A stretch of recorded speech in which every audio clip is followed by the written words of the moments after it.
Well, I want to thank Jason for the welcome here to Sapphire. This is an important renewable energy project.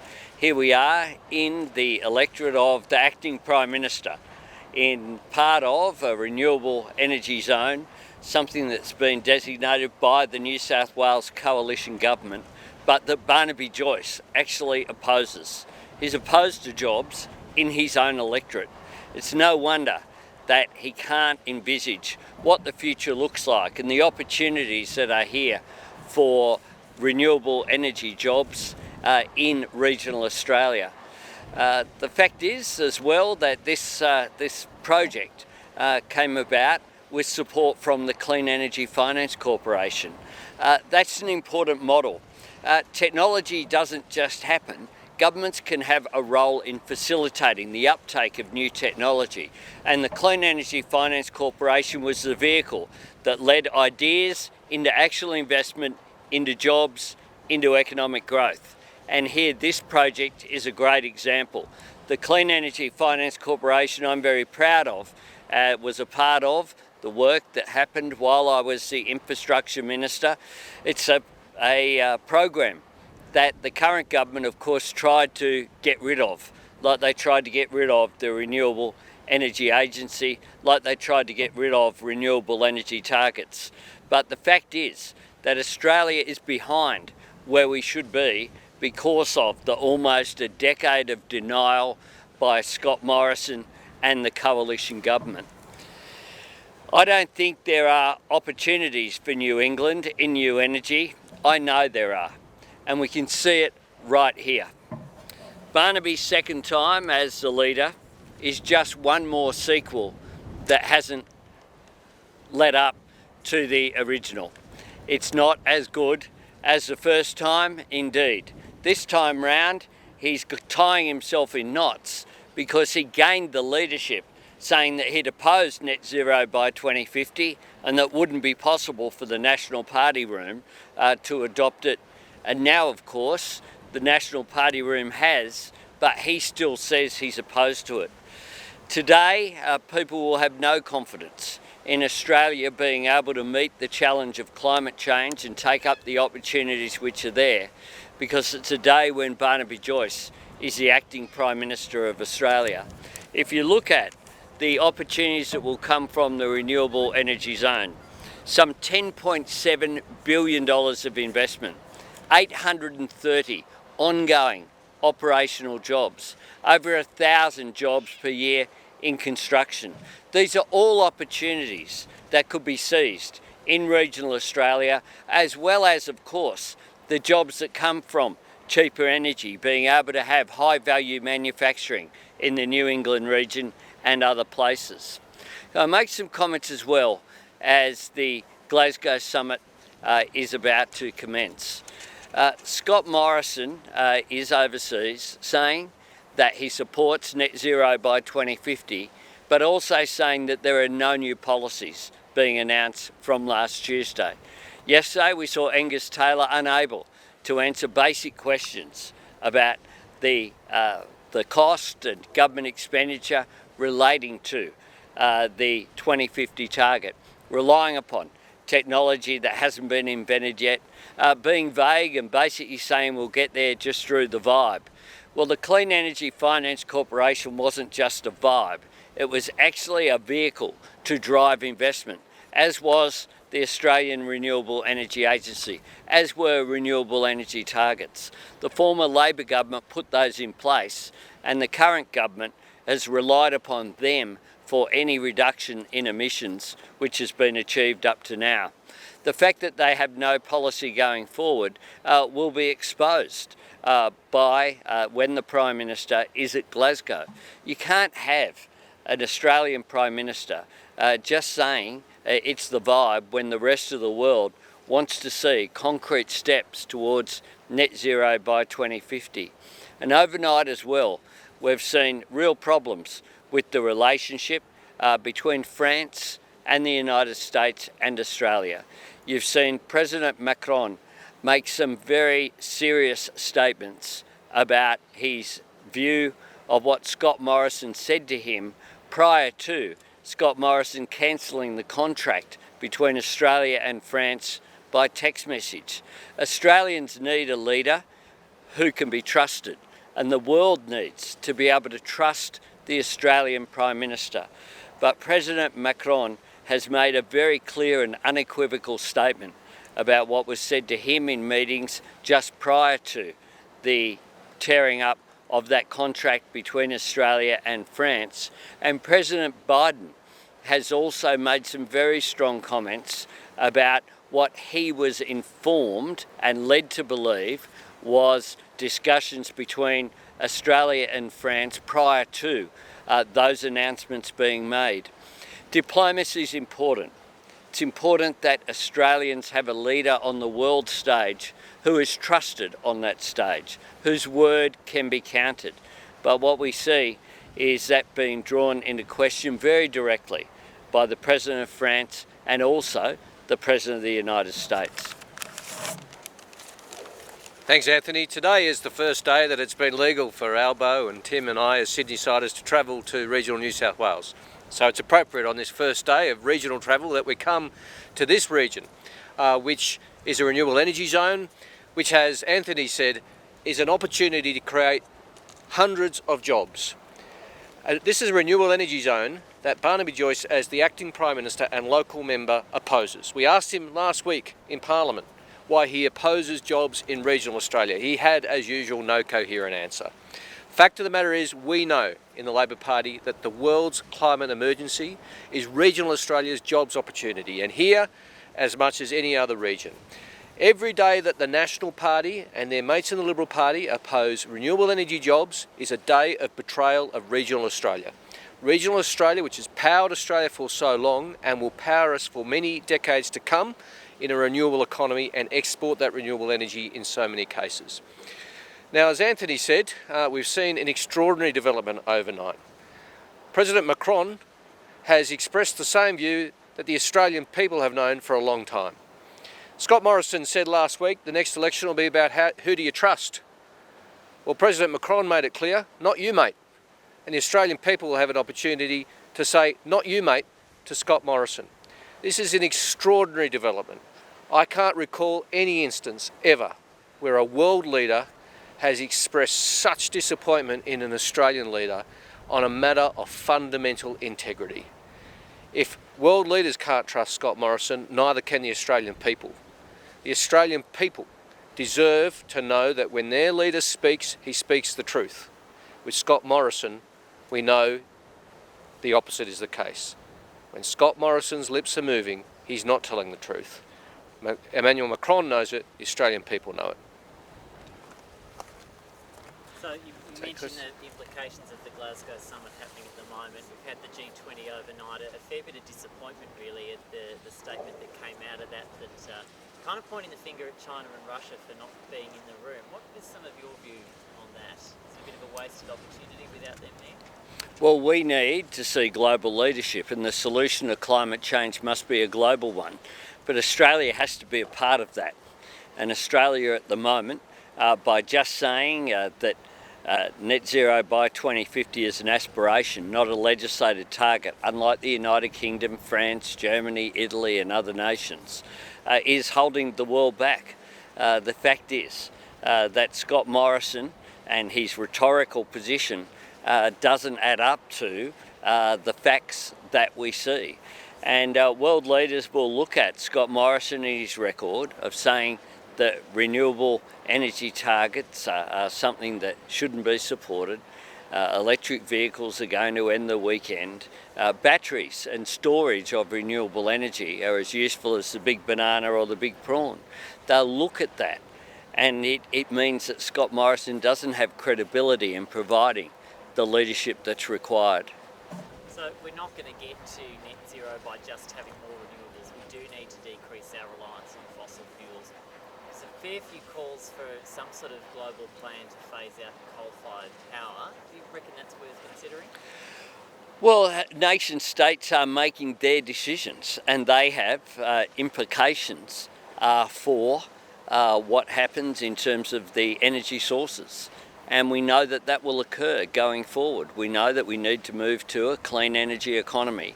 and that is something that's needed to happen globally.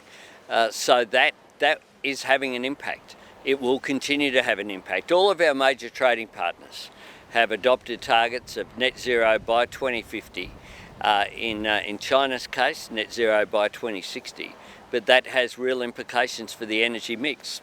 And here in Australia, we know that the cheapest form of new energy is clean energy. It's the energy that we see behind us here at this wind farm that can power over 200,000 homes. That is what we see occurring right around Australia, and we see similar initiatives, of course, happening in other parts of the world. So it shouldn't be a global compact, it should just be still left up to individual countries to decide how they go?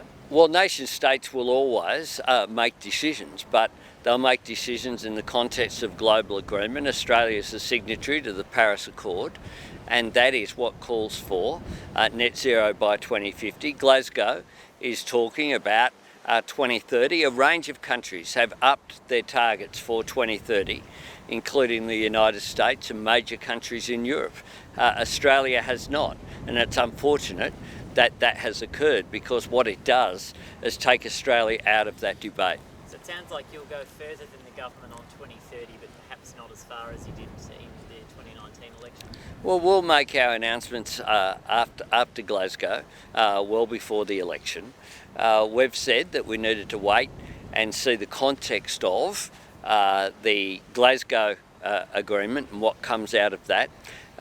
We also need, obviously, to see the government's modelling. The fact that the government has not released its modelling prior to the Glasgow conference tells us that there must be something they're trying to hide, and it's important that be released. And it's extraordinary, frankly, that last Tuesday, this government have had a long time to prepare. They've been in office now, they're in their 9th year, and they had a major announcement, we were led to believe, but there was no modelling, no new policies, just new slogans. And what the world knows is that you need something more than a new slogan. And quite frankly, the Prime Minister standing up, as he did last night at the G20, and giving a speech about, this is a mobile phone and technology will take us forward, is a bit embarrassing. Everyone knows it's about technology. It's about how you drive that technology through an economy. How do you support the uptake? Now, the Clean Energy Finance Corporation is one example of how you can drive the uptake, and that is why this company has been so successful. So many projects in this area are not as uncontroversial as this one. There's several in Kentucky, there's another one in Ben Lomond, Armidale, etc., Arundel. How do you square that circle? How do you make sure that land use conflict doesn't turn this industry, doesn't ruin the social contract of this industry? Well, there needs to be proper community consultation with any development. It doesn't matter whether it's a renewable energy project or a new industrial development, a factory, an extension of people's homes. They have to go through process, and part of that needs to be community consultation. I know that Sapphire here is a supporter, for example, of funding local communities, including learn to swim classes. That's just one of the ways that you put back into the community, and that's part of the social contract between the private sector and the communities in which they generate their wealth. And that's one way that good companies operate that way, and I'd encourage them to do so. You don't think, I suppose what Barnaby Joyce might say is that it's inevitable that we're going to have a sea of wind turbines if we want to convert into a renewable economy, and therefore that land use is inevitable, and on that basis he opposes doing so. What do you think of that? Well, Barnaby Joyce is just scared of the present and terrified of the future. He's incapable of leading Australia to where we need to go. He says now his party supports net zero by 2050, but he opposes every step to get there. It's a nonsense, and that's why Barnaby Joyce, quite frankly, isn't the person to take us forward. And it is embarrassing for a lot of Australians to see someone who's acting Prime Minister today who is such an opponent of jobs in his own electorate and such an opponent of projects like this and others. He opposes the renewable energy zone. in his own electorate, even though it will lead to billions of dollars of investment and thousands of jobs. From the other side of the coin, I suppose, on renewable energy, the opportunity that renewable energy brings, every single time we've ever built an energy project in this country, there's been a manufacturing boom in the neighbouring area. What does the government need to do to make that happen? Because it hasn't happened so far. What does the government need to do to make that happen? Well, the first thing they need to do is to connect all the renewable energy to the grid. Here, that is occurring with this project. But throughout the country, there are a whole lot of gaps, including snowy hydro, which won't be able to be plugged into the system. We have a $20 billion plan to make sure that happens nationally. That will drive down energy costs around the nation. That will improve economic growth around the nation and improve jobs. If you lower energy prices, what you do is you then enable manufacturing and you enable that jobs flow to occur. Now, the way to do that is through our National Reconstruction Fund. We've allocated $15 billion to make sure that lower energy prices can then be supported for new industries and for transforming existing industries to drive that jobs growth. And we have our new energy apprenticeship scheme to make sure that Australians can do the jobs to keep that energy in the grid and to keep it going. It's a holistic approach that we have. Only a Labor government will ever deal with the sort of industry policies that are required as we transition to a clean energy economy. Can I just jump back to the French issue you raised earlier? I guess it sounds like you don't believe Scott Morrison and you do believe the French president about what's transpired. Is that the case, and how would you then repair that relationship? Well, you have a look at Scott Morrison's transcript today, and in one area he says that he informed the French that they needed to go to a different form of propulsion, that the French projects were not what was in Australia's interest going forward.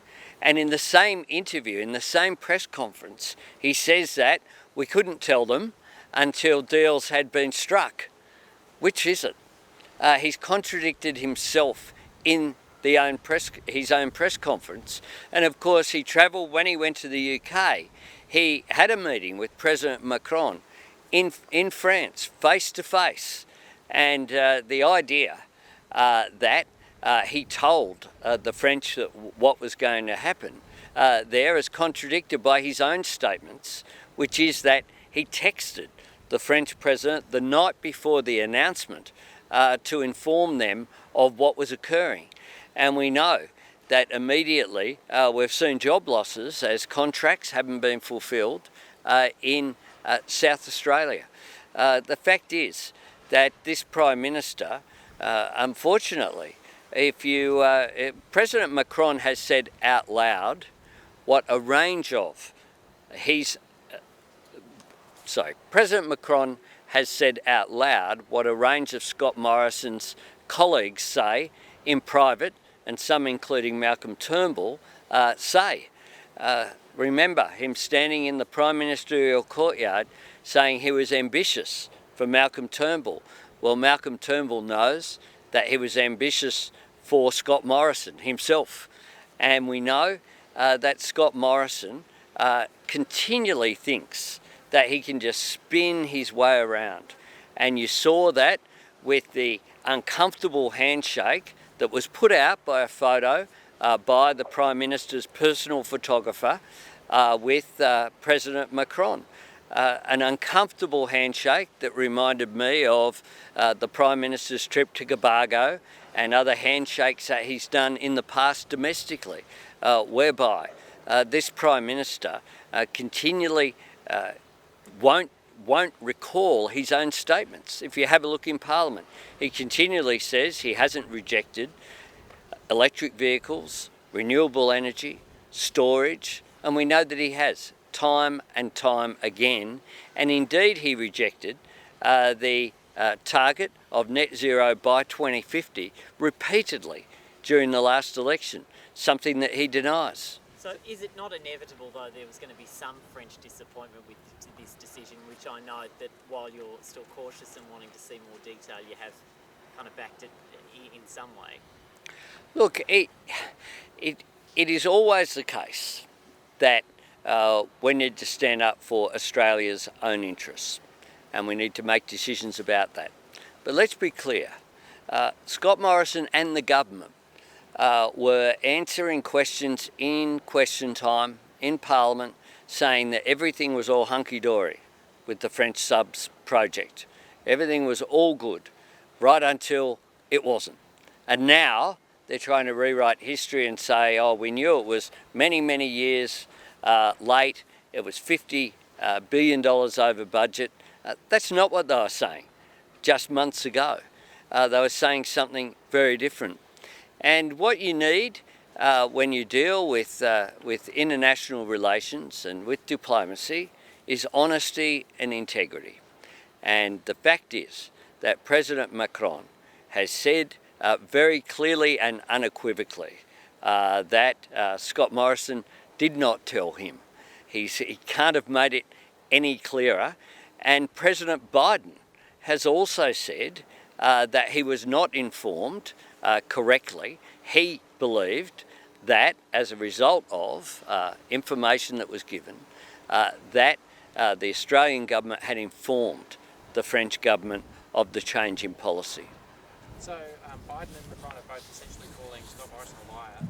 Is that true? Is that what you think he is? Is he a liar? Well, that won't come as anything new to Malcolm Turnbull or to people who've seen Scott Morrison's statements in the Parliament, whereby he pretends that things he said a month ago or a year ago were never said and never happened. The truth is that you need integrity in politics, and you need to be straight with people. And when you're dealing with world leaders, this is the President of France. This is one of the National Security Council members. This is a significant world leader. France will play a key role in the European Union. Australia, of course, are trying to have trade agreements with the European Union at the moment. And with the departure of Angela Merkel from the leadership in Germany, President Macron is the most significant leader in Europe. And President Macron has expressed his views about Scott Morrison clearly and unequivocally. And that's a great shame, because what we need is to have Australia punch above our weight on the global stage. We've done that in the past. It seems we're unable to at the moment, and it is quite extraordinary. I cannot think of a world leader as senior as President Macron making statements like this about another world leader. And it follows the comments of President Biden, our most important relationship, just 2 days ago. Well, the national plan sets out an opening up of the borders, and just as New South Wales was closed up for a long period of time, those borders will reopen, but they'll reopen when they can be done safely.